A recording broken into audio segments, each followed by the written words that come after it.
Good morning. So the pros and cons of a low-fat diet, and I thought this would hurt my knees. So two stories I wanted to share today.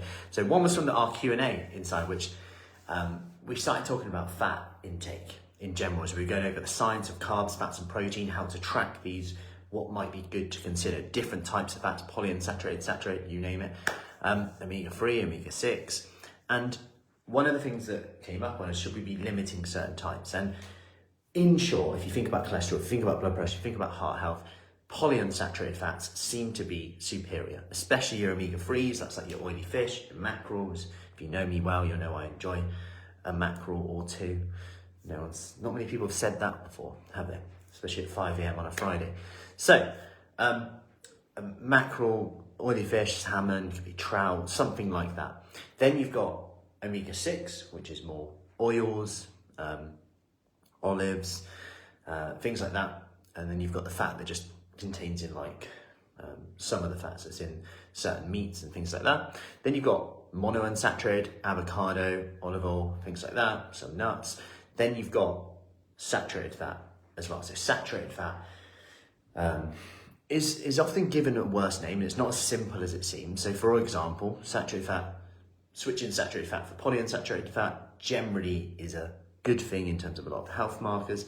However, when it comes to a few dairy products, it does seem a bit more mixed. For example, if you have Greek yogurt, cheese in the diet, fermented milk, like kefir or kefir, however you say it, however you want to say it, it's a bit like the quinoa debate.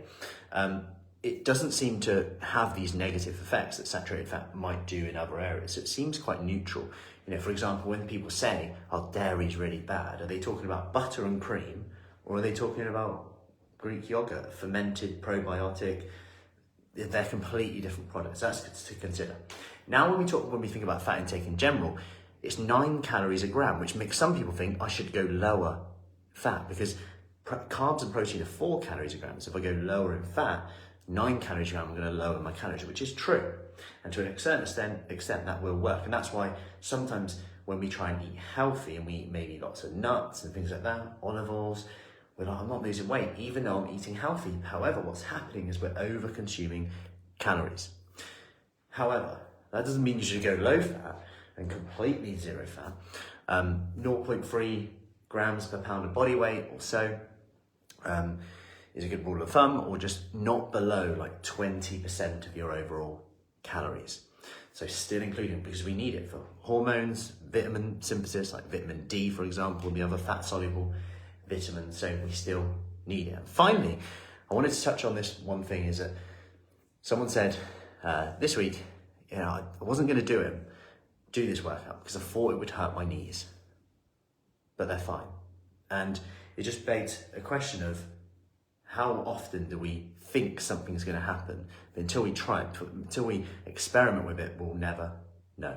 So if that's holding you back today, give it a try. Do what you can, focus on what you can do. That will give you feedback. Don't overdo it, of course, but can we try something? See how we feel after. Have an awesome day, and I will see you soon. Happy Friday.